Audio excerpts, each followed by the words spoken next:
He left her, chasing career, chasing glory, leaving behind a woman with trembling hands clutching a pregnancy test, not knowing whether to cry or to smile.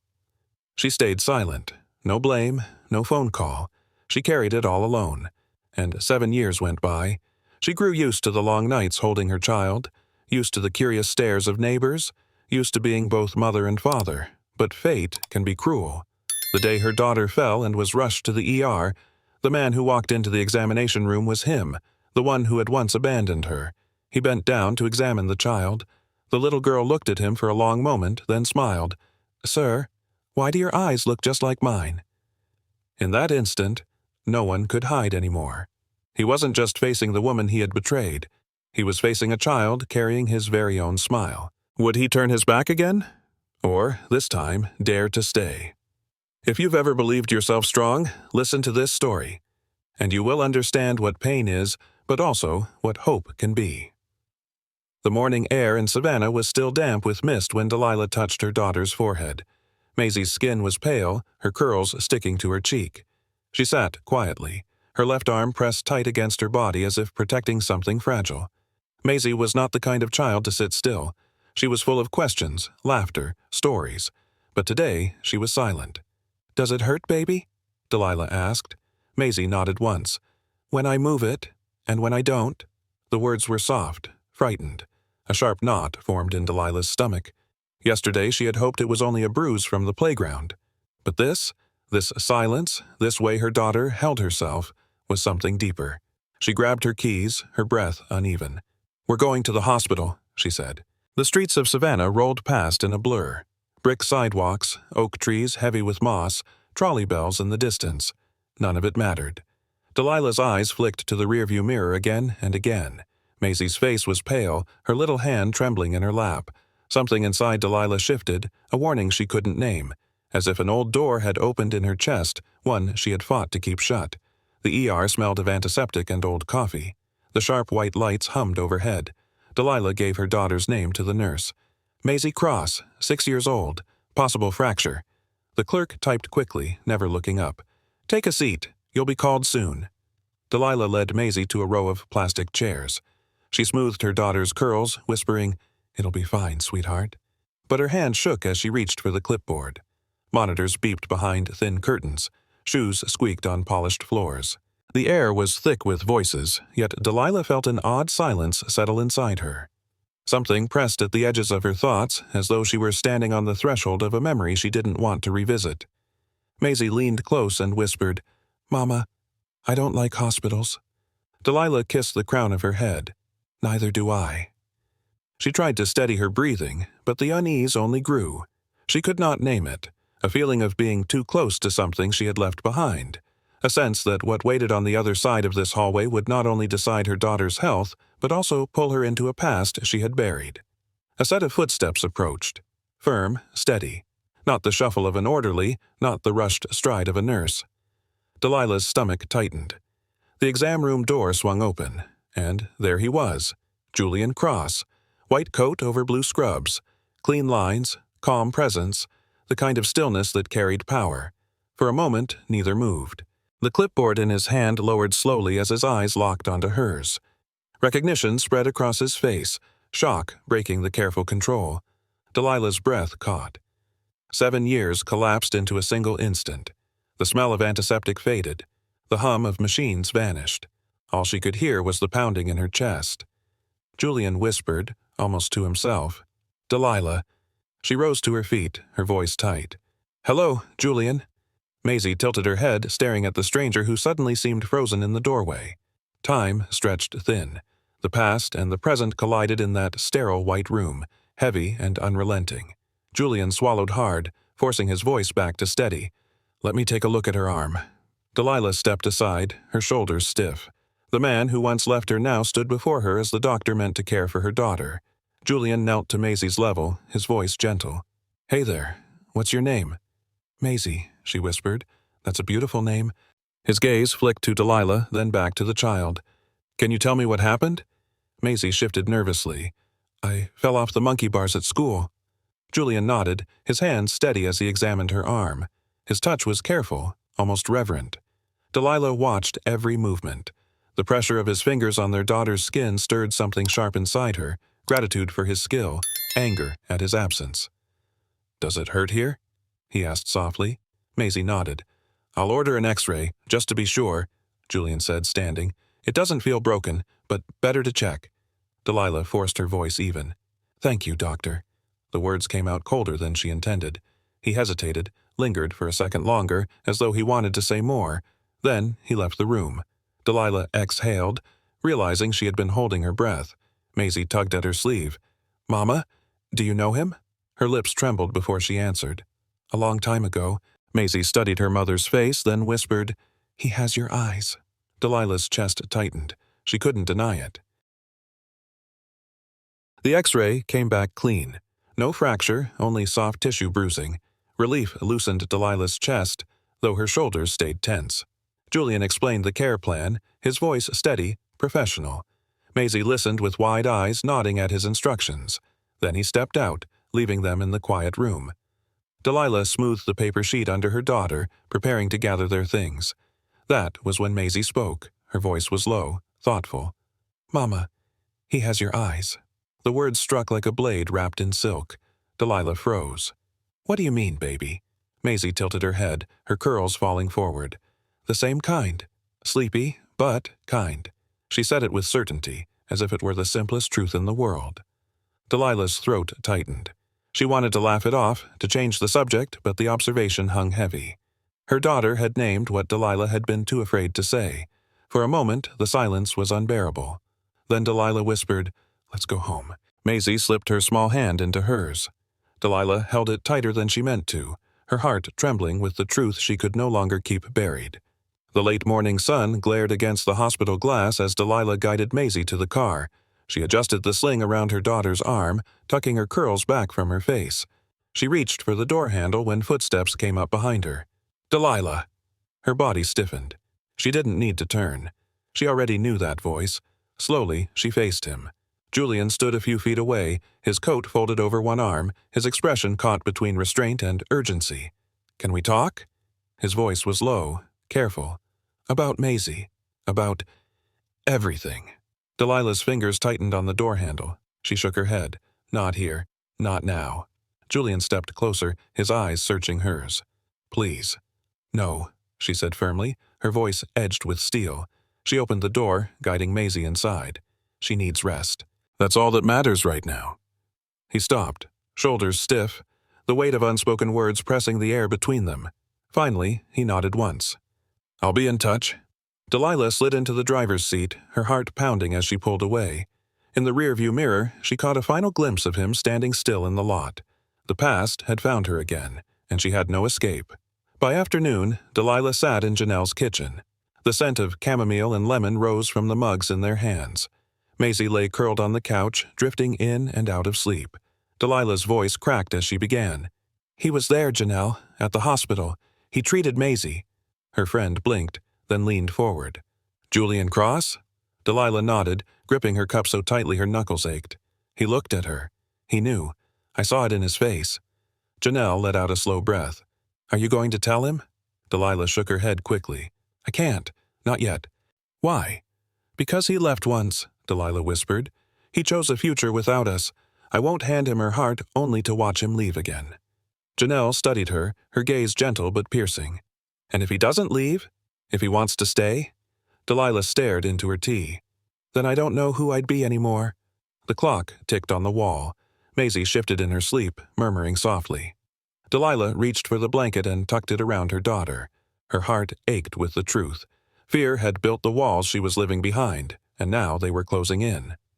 The next morning, Delilah opened her flower shop early.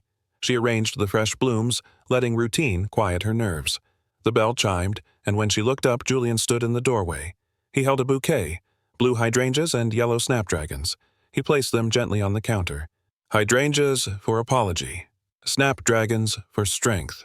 I remember they were your favorite." Delilah's chest tightened. She touched the flowers lightly, then looked at him.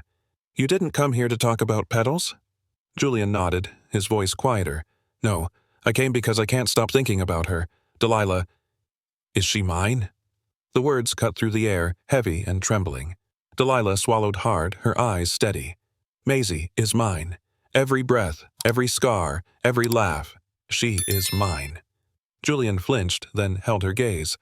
But, Delilah added softly, that also makes her ours, if you prove you're worthy of that place. The silence stretched, the bouquet between them like a fragile bridge. Julian's hand hovered near the flowers, but he didn't reach for them. Delilah crossed her arms, her heart pounding. She had spoken the truth, yet it left her more exposed than she had ever wanted to be. That evening, Julian arrived at Delilah's house with a small stack of books under one arm. Maisie opened the door, her eyes lighting up. "You came back."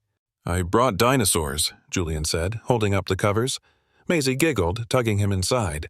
Soon she curled against him on the couch, listening as he read aloud. His voice shifted with each character, gentle and patient. Maisie interrupted with questions, correcting his dinosaur names, her laughter filling the room. Delilah stood in the doorway, her arms folded, watching them.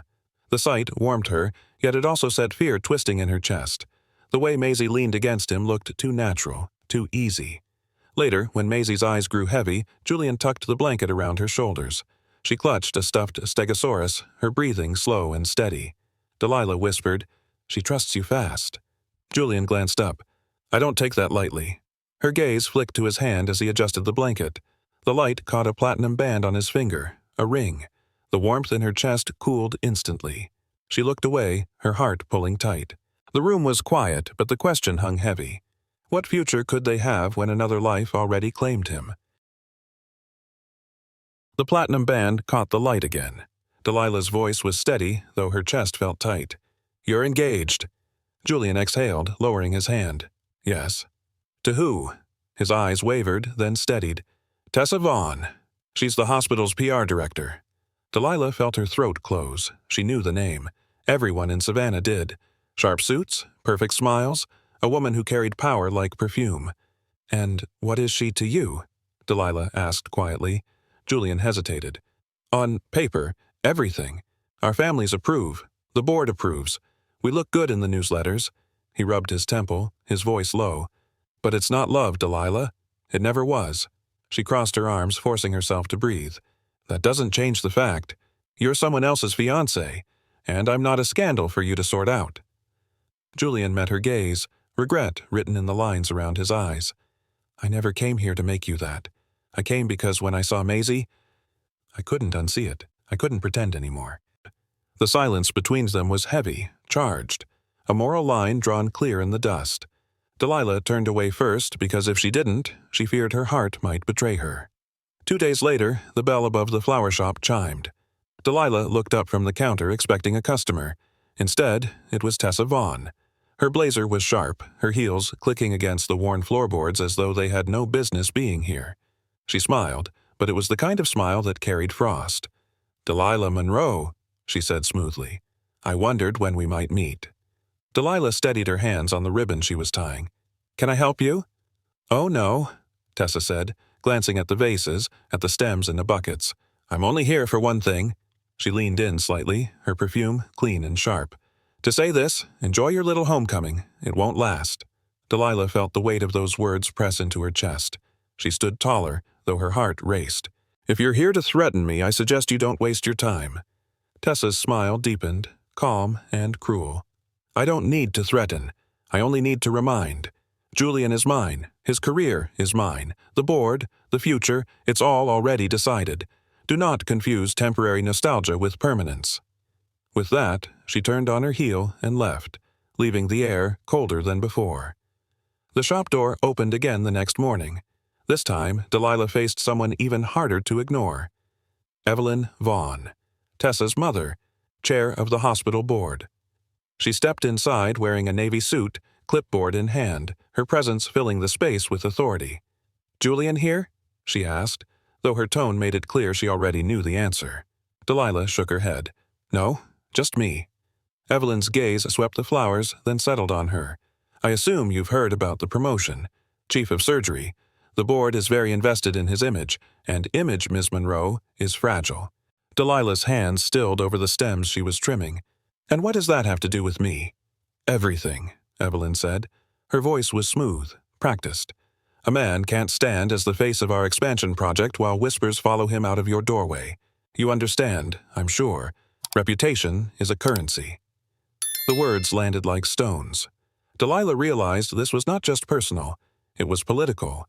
A system of power far larger than her shop, her life, even her daughter. Evelyn left with a clipped nod. Delilah stood rooted in place, her pulse thudding. The game had already begun. That night, rain pattered softly against the windows. Julian sat at Delilah's kitchen table, a worn envelope in his hands. "I wrote this," he said quietly, "the week I left. I never mailed it." Delilah hesitated before taking it. The paper was creased, the ink slightly faded.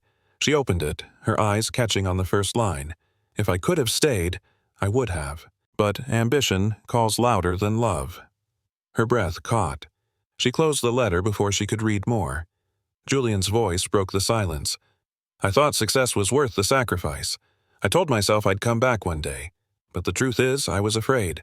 I chose ambition, and I was wrong."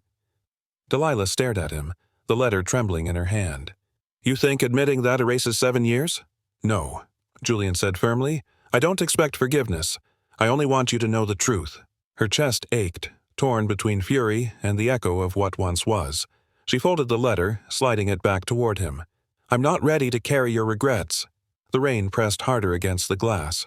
Neither spoke again. Some wounds could not be healed in a single night. The following afternoon, Delilah's phone buzzed. A new message lit the screen. "If it's all right, I'd like to take Maisie for ice cream, just for an hour, back by 5. Delilah stared at the words, her heart pounding. She walked to the living room where Maisie was sprawled with crayons. For a long moment, she simply watched her daughter draw. Finally, she typed back one word, "K." When Julian arrived, Maisie's face lit up brighter than the sun. She slipped her small hand into his without hesitation. Delilah stood at the door, arms crossed.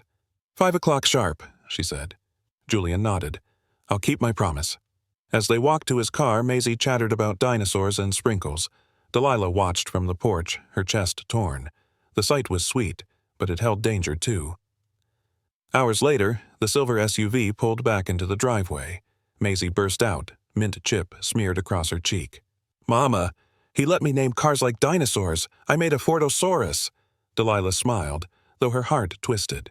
Julian lingered at the curb, his gaze steady. It was only ice cream, only an hour, but it was also a test, and for now, he had passed. The evening was quiet when they returned. Maisie carried her stuffed dinosaur, still sticky from melted ice cream. Delilah guided her inside, helping her wash her hands, brushing crumbs from her shirt. Later, when the house was dim and the day had finally slowed, Maisie tugged at her mother's sleeve.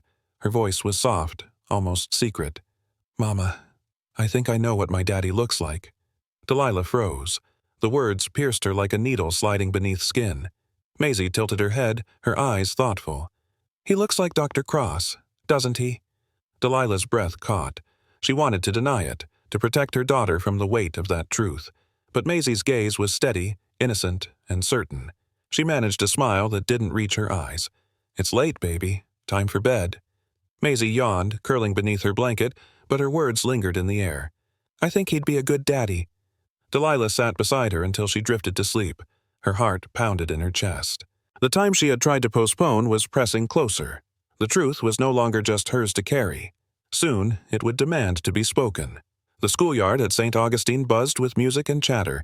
Paper lanterns swung gently, and children laughed over painted pumpkins. Delilah sat on a wooden bench near the edge of the field, her hands folded tightly. Julian joined her, Maisie skipping between them with cotton candy. Her small face glowed with excitement, then turned serious. She climbed onto the bench, her legs dangling, and looked at them both. "Mama," she began, then turned to Julian. "Dr. Cross, are you my daddy?" The question cracked the air open.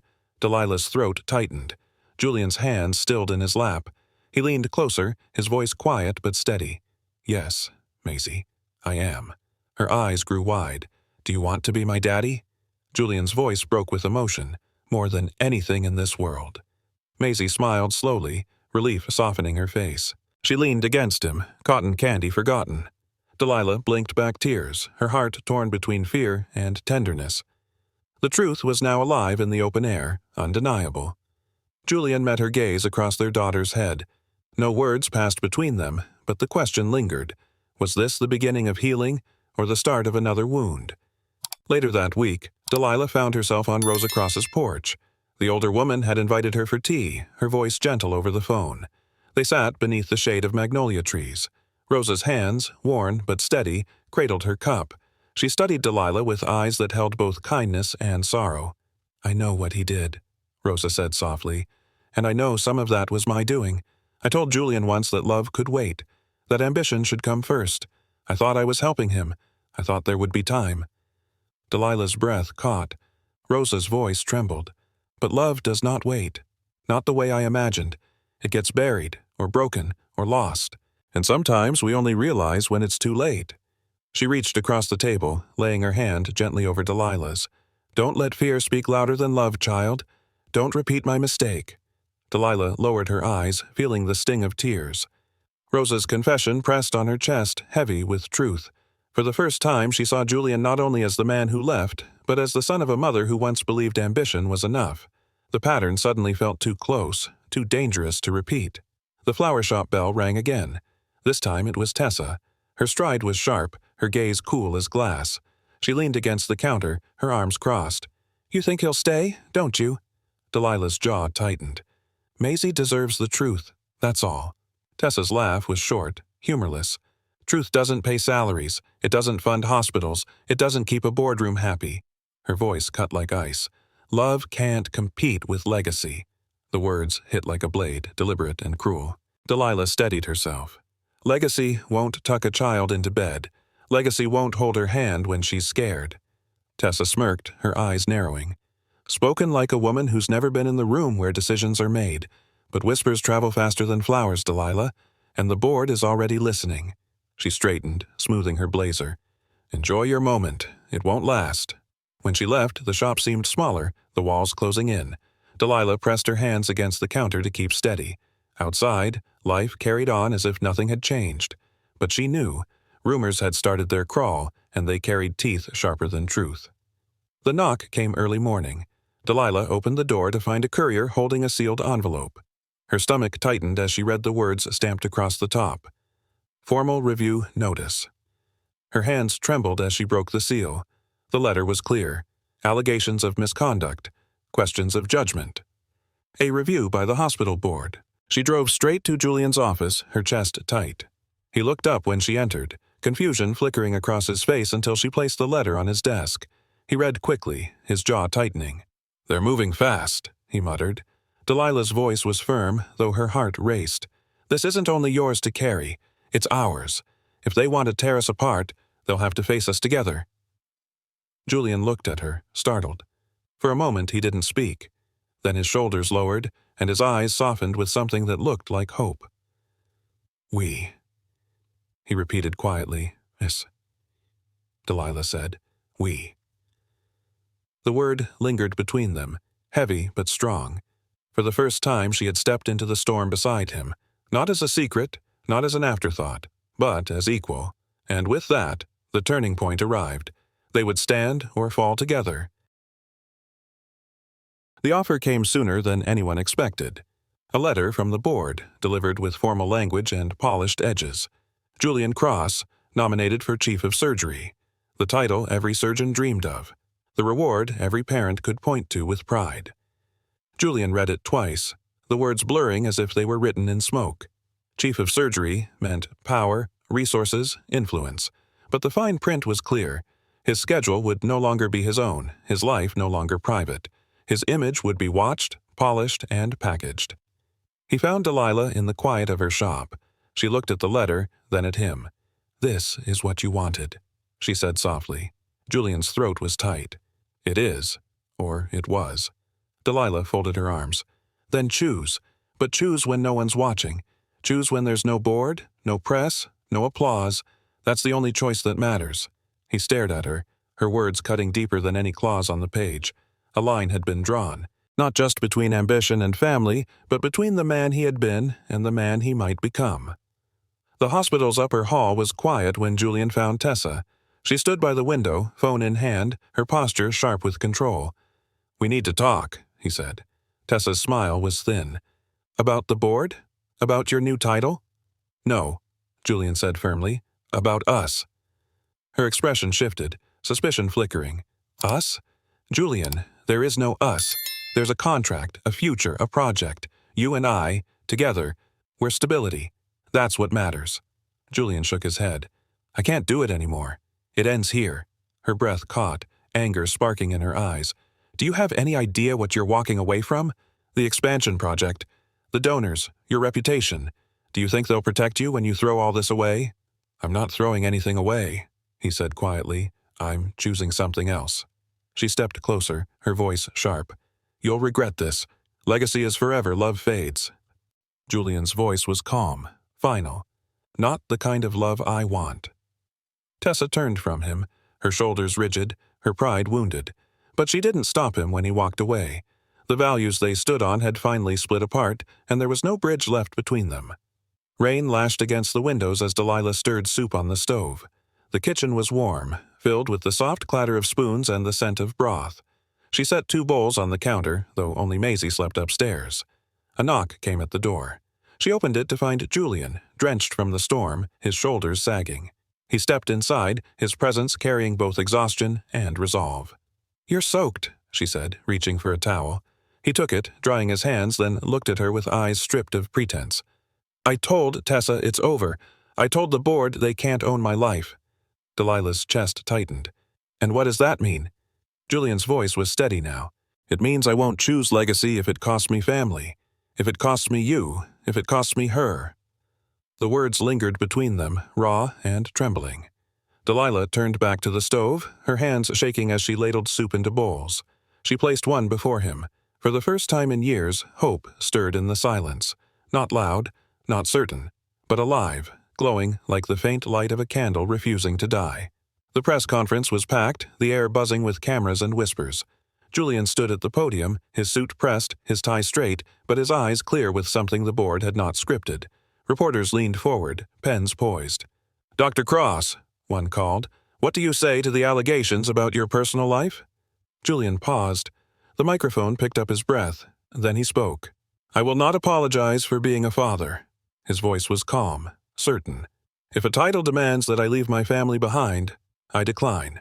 If success requires silence about who I love, then I don't want it. The room went still. Cameras clicked, but no one interrupted. He continued, steady. I became a doctor to heal, not to polish an image. I am not perfect, but I will stand for what matters. My patients, my daughter, my family.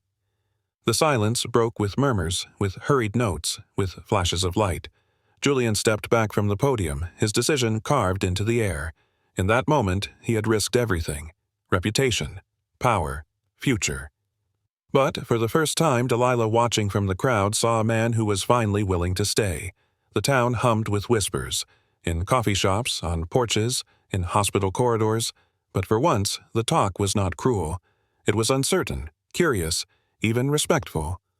Delilah walked through the market that weekend, Maisie's hand in hers. She felt the stares, but they no longer burned. They lingered with questions, with acknowledgement. When she returned home, an envelope waited on her doorstep. No name, no return address. Inside was a single sheet of paper, 3 words written in a careful hand. We see you. Delilah sat on the porch steps, the note trembling in her hands. For years, she had carried the weight of silence, of secrets and shame. Now, someone in the town had chosen to witness, to affirm. She exhaled slowly, her chest loosening. Maisie ran through the yard, her laughter light, free of shadows. For the first time in 7 years, Delilah allowed herself to breathe without fear of what others would say. The aftershocks were not all painful. Some carried healing, some carried recognition.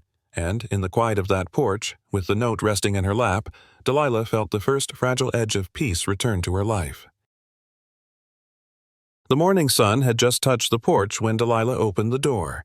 On the wooden step lay an envelope with her name written in Julian's hand. Her heart stumbled as she picked it up, her fingers brushing the paper as if it were fragile. Inside was a single page. No long explanations, no polished lines, only 3 words written bold and unguarded. I love you. She pressed the page to her chest, tears burning her eyes. But there was more, written beneath. Not out of duty, not because of mistakes, because you are the only one who ever asked me who I wanted to become." Delilah sank onto the porch steps. The letter trembled in her hands. For years she had longed for words like these, and for years she had hardened herself against them. Now, here they were, bare, vulnerable, without condition. Maisie's laughter carried from the yard, bright and unbroken. Delilah looked up, the letter still pressed against her chest. The walls she had built around her heart shifted, if only slightly. The love she had feared was now on the page, undeniable. And for the first time she let herself whisper back, though only to the morning air, "I love you too." Later that week, Rosa invited Delilah into her living room. The older woman sat with her knitting, a ball of yarn rolling gently across the floor. "You're afraid," Rosa said softly, without accusation. Delilah lowered her eyes. "I can't start over again. I can't risk another break." Rosa's fingers worked the needles, the quiet rhythm filling the room. "Child, you're not starting over." She lifted the strand of yarn between her hands. "You're picking up the right thread and weaving forward. That's not beginning again, it's continuing with truth." Delilah's chest tightened. "And if it unravels?" Rosa smiled gently. "Then you tie the knot and keep weaving. Life isn't about flawless cloth, it's about stitches strong enough to hold." The words settled deep inside her. For the first time, Delilah pictured her life not as something shattered, but as a fabric that could be mended. She reached out and touched the yarn, feeling the roughness, the strength in its fibers. Rosa's hand covered hers, steady and sure. "Don't let fear be louder than love," Rosa whispered. Delilah blinked back tears. The image of thread, of weaving what was broken into something whole, began to feel like hope. That night, the rain had stopped. The air smelled of pine and damp earth as Delilah stepped onto her porch. Julian was waiting, his hands empty, his expression unguarded. He took a breath, his voice low. "I have no perfect words, no grand promises, only this. Let me love you with every broken part of me." Delilah's throat ached. She looked at him, seeing not the polished doctor, not the billionaire, but the man who had been lost and was trying to find his way back. Julian reached into his pocket. He pulled out the old ring, worn and plain. He held it out with trembling fingers. "It's not new, but my heart is. My choice is." Behind the screen door, Maisie peeked out, her eyes wide with wonder. She pressed her hands to the mesh, smiling quietly, as if she already knew the answer. Delilah's breath shook. She reached out, her hand closing around his, the ring pressed between their palms, not yet on her finger, but already binding them. For the first time in years, she allowed herself to imagine a future where brokenness was not an ending, but the beginning of something real. The wedding was small, held in the backyard beneath a wooden arch draped with flowers from Delilah's own shop.